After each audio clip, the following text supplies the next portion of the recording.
Hello everybody, it's Catherine from Jayne Catherine on Books, and we're day 18 with Book a Day, and we're still on lockdown in the UK, and I've chosen one of, I really do like this crime author, Patricia Highsmith. I've got quite a few of her books.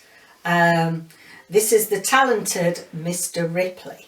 And there is a series, so I've got about 2 or 3, I think I might have got 3 now in the series, of the Mr. Ripley series. I mean, she was quite a prolific author, and I was just reading about her, and I thought she'd been, she passed away in 1995, and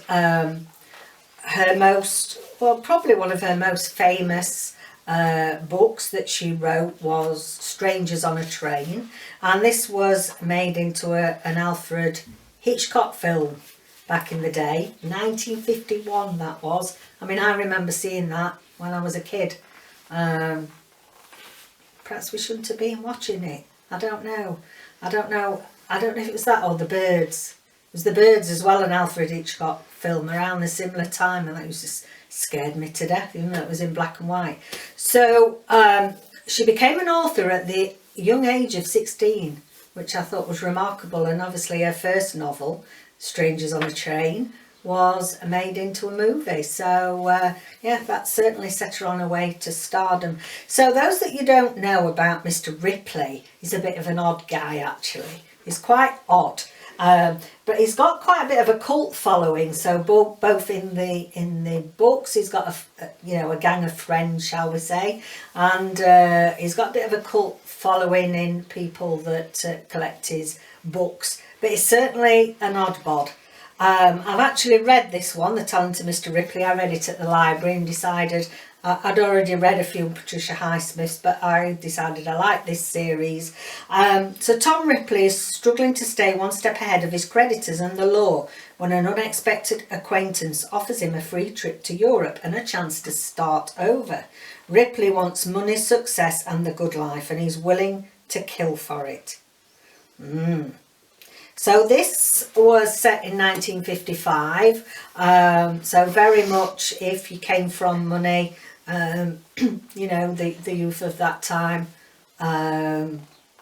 used to it started to be a time of just leading up to the 60s, where it was fast cars and a lot of newfound freedom that people had not been allowed before. So he's a bit of a lad. Bit of a lad is our Mr. Ripley.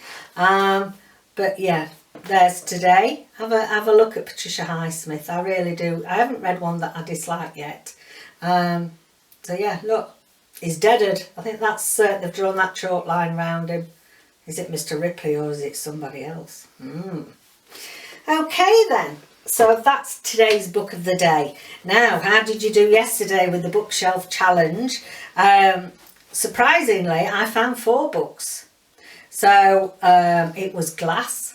That was the word that came out. So either glass in the title or glass on the book cover. So yeah, and I was quite shocked that I found 4.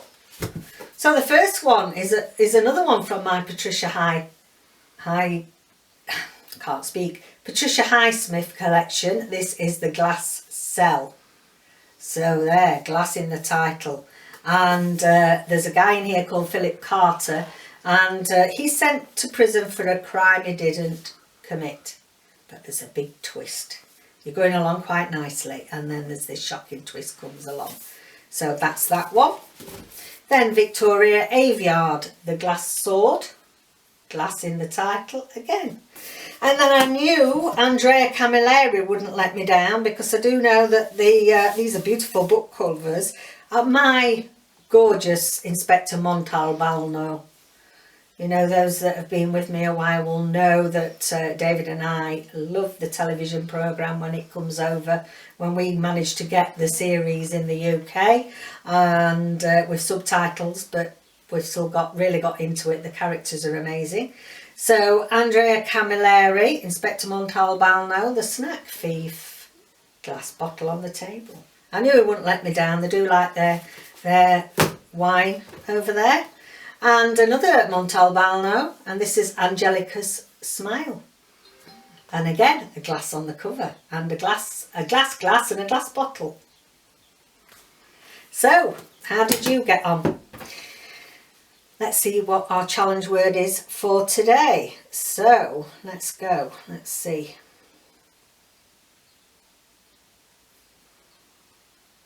Seek. The word is seek. So that's strange. So either seek in the title. I can't think that there'll be seek. No, I can't.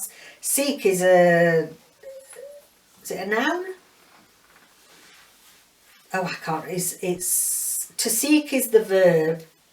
So there's obviously not going to be anything pictorial on the cover, is there, that matches that really? I'm just trying to think. No.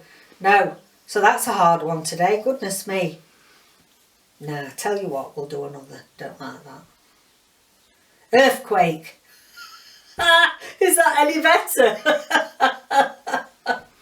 Okay then, so today's bookshelf challenge is to find a book with earthquake on the cover, in the title, or, I don't know, a scene of devastation on the cover, shall we say, that the earthquake's done. We'll see if we can get away with that one.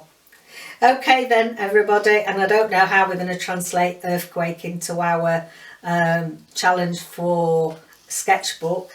Have to think about that one. Anyway, hope you're all doing okay. Thank you for keeping with me, and I'll see you again tomorrow. Bye for now.